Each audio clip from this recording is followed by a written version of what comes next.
Hello everybody and welcome to the video. Before we get started with the content, I'd like to tell a story. So this one time I was at a party. Shocking, I know. And even more shocking, this girl walked up to me and she asked me, "How do you play the piano?" To which I replied, "You have to be economic with your fingers." And gross. Luckily, this video is how to play the piano and not how to pick up chicks. This video is not going to be what to play at the piano. We're not going to get into things like music theory or how to read music. We'll have videos for that later on in the future. Instead, this video is going to be very literally how to play the piano. So without further ado, let's begin. So the piano is an instrument we play while sitting down, usually on a piano bench pictured here. And we are quite fortunate as piano players because good posture at the piano is essentially the same thing as good posture in any other type of sitting situation. At the bottom of your pelvis, you will find the ischial tuberosities, aka the sitting bones. These form the base for your posture. Now, please excuse the lewd imagery, but we need a bit of a demonstration on how we sit on the piano bench. Your body should extend to about the midway of the bench. Of the area that your body is covering on the bench, your sitting bones should be about midway, about right here. And if you're doing it properly, you'll notice that the entirety of your butt is on the bench, nothing more, nothing less. So this is a very dramatic example of being too far back on the bench. This is an extreme example of the exact opposite problem, being too far up on the bench. Once you have found the proper area to sit on the bench, we now need to know where do we actually place the bench so that we're the proper distance from the piano. And the in general rule of thumb is that when you lay your hands naturally on your knees, they should be just about right under the piano like this. So thankfully now we can move away from my lower body and now we can have some more Christian, wholesome imagery. Let's talk about the rest of the body. If you're sitting correctly, you should be able to draw a straight line starting from the bottom of your earlobe, going down to the middle of your shoulder, down to your elbow, and then all the way down to the sitting bones that we talked about earlier. Once you feel as though your body is in proper sitting position, the final step for good piano posture is to slightly tilt your body, starting at your hips a little bit forward so that you can see the keys. So I think now is a good time to point out that my posture is, well, if I'm being nice, it's less than ideal. And if I'm being realistic, well, it's pretty horrendous. My shoulders, back, and chest are incredibly tight, and it makes it very difficult for me to properly demonstrate good posture. So please try to use this image as well as a good reference. This image as well is a very good demonstration of the vertical line concept going from your earlobe to your sitting bones. I'd like to thank the YouTube channel The Chopin Method for both these images and the majority of my ideas about posture and proper piano technique and playing. So before we go any further, the most important thing about your posture is to remain as relaxed as possible.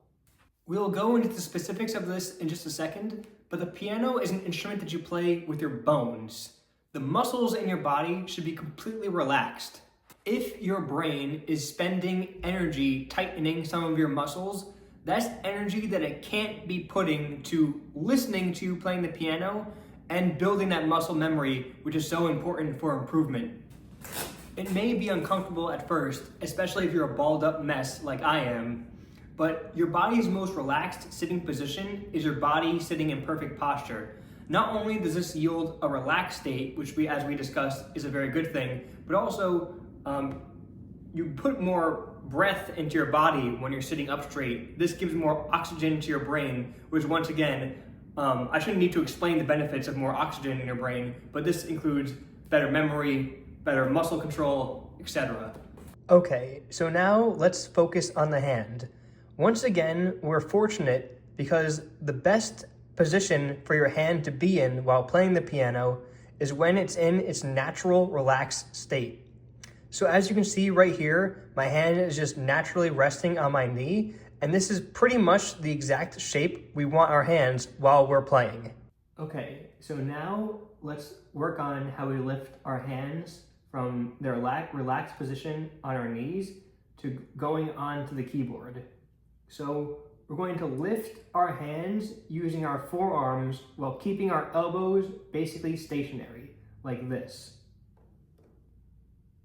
You'll notice now that my hands are not parallel with the keyboard.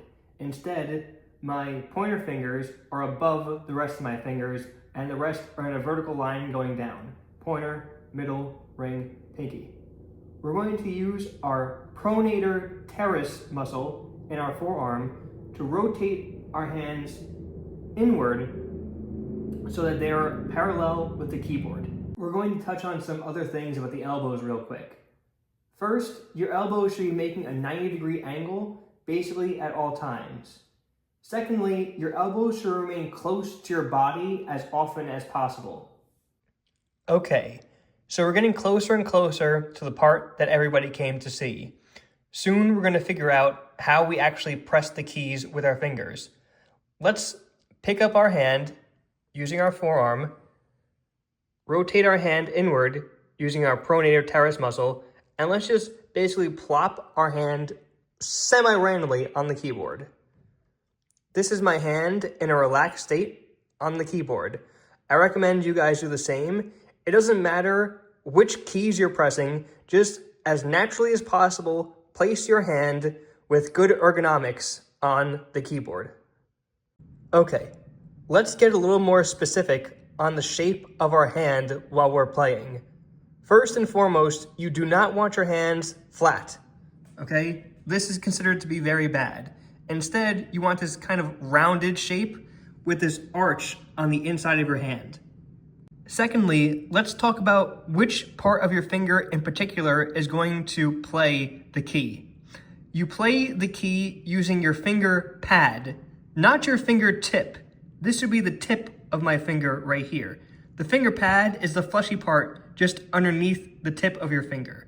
This is the area where you will hit and play the keys. This is with the exception of your thumb, which plays on its side like this. If you remember from earlier, we played the piano using our bones. Our muscles should be very relaxed.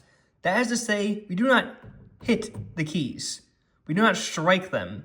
Instead, we kind of just let gravity fall and let the keys press almost by themselves. Notice how when I press this key with my middle finger,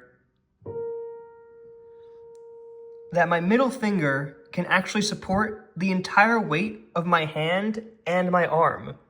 Not only can my middle finger do this, but each of my fingers can support the entire weight of my hand and my arms. Even the tiny pinky can support the entire weight of my hand and arms. When you were a baby and you were learning how to walk, you needed to learn to trust that your legs could support the entire weight of your body. Similarly, as a piano player, you're going to need to learn to trust that the strength of each of your fingers can support the entire weight of your arm. Finally, we will show the support system that the hand goes through when playing a note properly. We're going to press the key with our finger pad. The support is going to transfer to our knuckle, then to our wrist, and then the support will go all the way through our arm and throughout the rest of our body like this.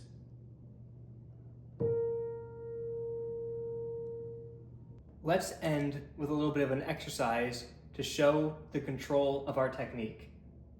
So I'm going to try to sit as ergonomically as possible. Lift my forearms up or lift my hands up using my forearms.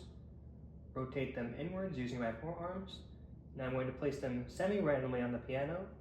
I'm going to give my hips a tilt forward so I can see the keys. And now using the tips of my fingers, or excuse me, the pads of my fingers rather, I'm going to press a key and we're going to focus on our middle finger. 3, 2, 1. and I'm going to practice holding the entire weight of my arm using just this finger. And first we're going to play quietly, next we'll play medium, and then we'll play loudly. That exercise is basically the best thing that a beginner can do.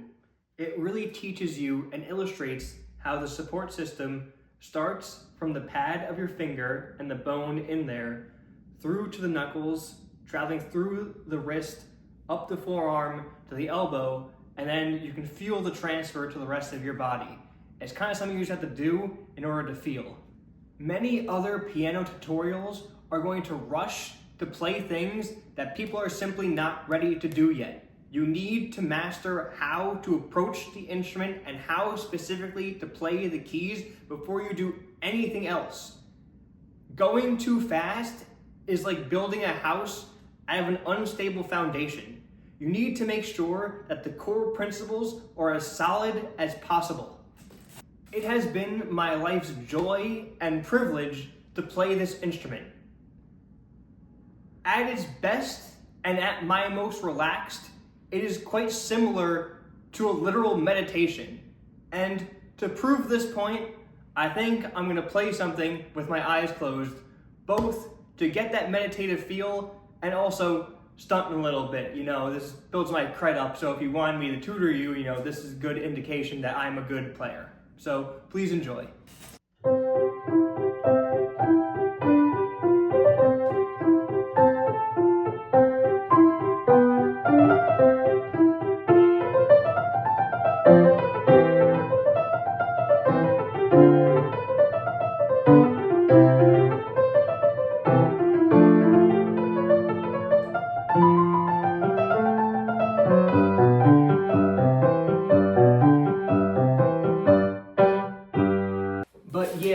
Thank you so very much for watching. I really hope that you learned something through watching this video. Please, if you're interested in tutoring for either yourself or maybe somebody you know, please let me know. I'd be happy to do it.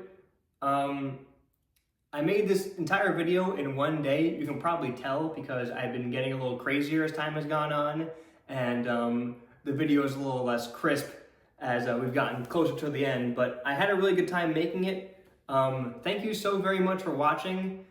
Please have a great stretch of time from now until we meet again, and thank you again.